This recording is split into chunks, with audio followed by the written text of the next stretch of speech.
The Giovane Contadina, portrait of a young peasant, dating back to the 1740s, was attributed to Giuseppe Bonito. The fascinating and sensual female figure, with the intense gaze, stands out from the dark background, immersed in a Caravaggio-like ambiance of light and shadows, as to reiterate belonging to the sincerest Neapolitan cultural tradition that refused the classical influences of the late 18th century. This is the period when the painter Giuseppe Bonito was at the height of his career. The splendid portrait unites the ability of a psychological rendering of the southern peasant, captured with spontaneity, impulsiveness, and pictorial details of excellent quality, such as the broad fabric that dresses her head and the light lace that emerges, intriguingly, from her dress and its generous neckline.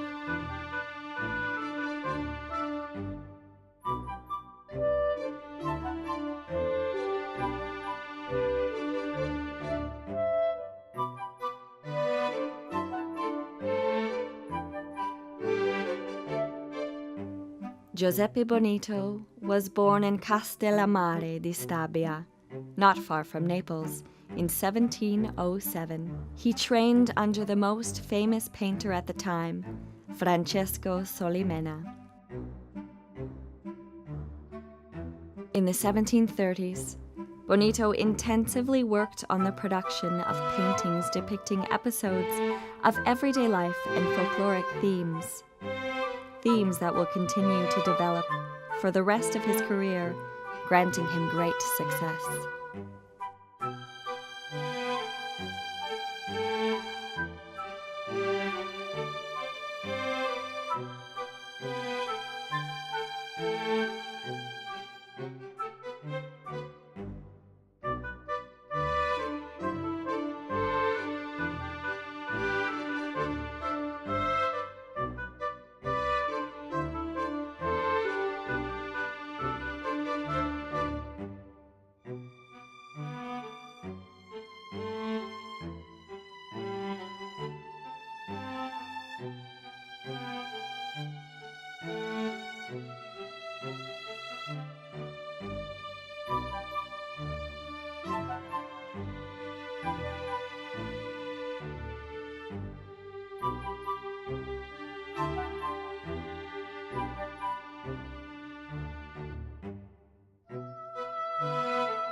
In 1734, Charles of Bourbon, son of King Philip and Elisabetta Farnese, entered Naples triumphantly in command of the Spanish troops.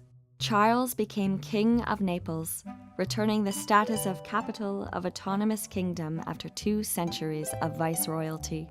This is the beginning of a period that will see Naples rise to become such a splendor, to be compared to the grandest European capitals, becoming the dream destination of the Grand Tour, the Italian tour undertaken by the most important members of European aristocracy, intellectuals, and artists. Bonito is included in this artistic circle, and in the early 1740s is asked to decorate the Portici Palace.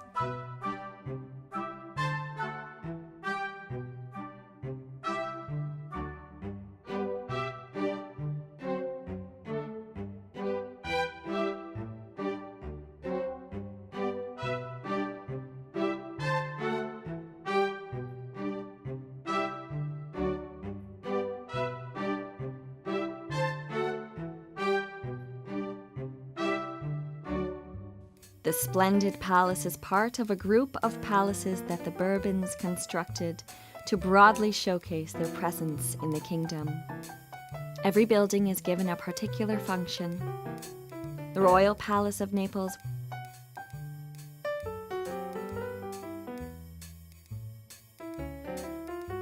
with the neighboring Teatro di San Carlo, founded in 1737, where the great international musical works are performed together with the works by the most famous Neapolitan musical school.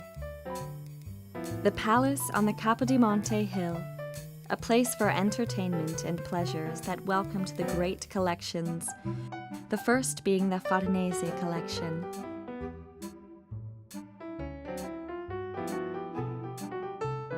The immense royal palace of Caserta, designed by architect Luigi Vanvitelli.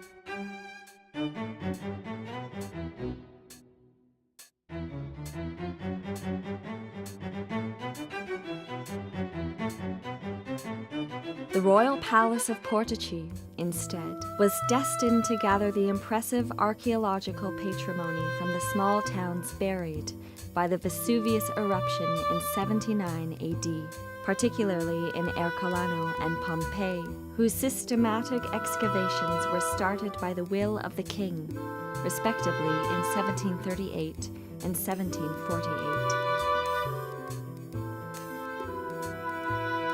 Besides the genre scenes and the production destined to the decorations of churches, Bonito made a name for himself for his, quote, faithful portraits and being recommended. He was proposed to His Excellency, our most clement King, to commission portraits of the emissary of our Lord, with his members of court and ambassador of the King of Tripoli, Bernardo de Domenici.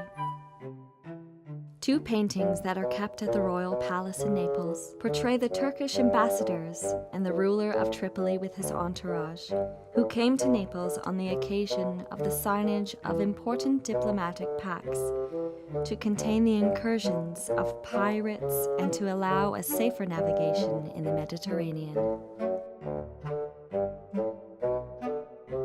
The paintings of Bonito and the sketches that various Neapolitan artists took of the exotic procession passing through the streets of Naples, with their horses preciously embellished in gold and stones, the turbans, the velvets, and the silks, became elements of inspiration for the lavish processions of the three wise men that became popular in the great nativity scenes, characteristic expression of the 18th century Naples, with their mixed crowd of nobles, bourgeoisie, common people and beggars, all dressed in contemporary clothing.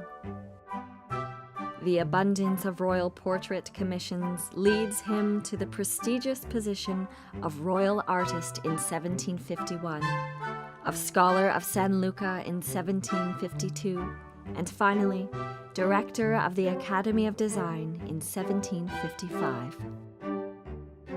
Even during the reign of Ferdinand IV and Marie Caroline of Austria, he would work for the court, modifying his style and partially adhering to the classical school that was influencing the Bourbon capital.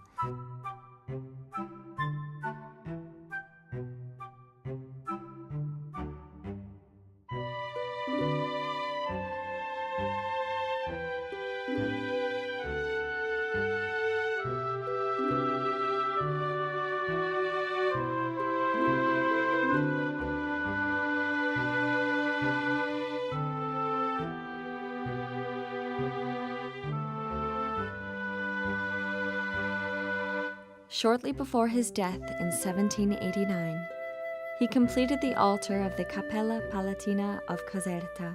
It depicts the Immaculate Conception, where he appears to abandon his strenuous defense of the vivid local painting style for a more resigned acceptance of classical purity.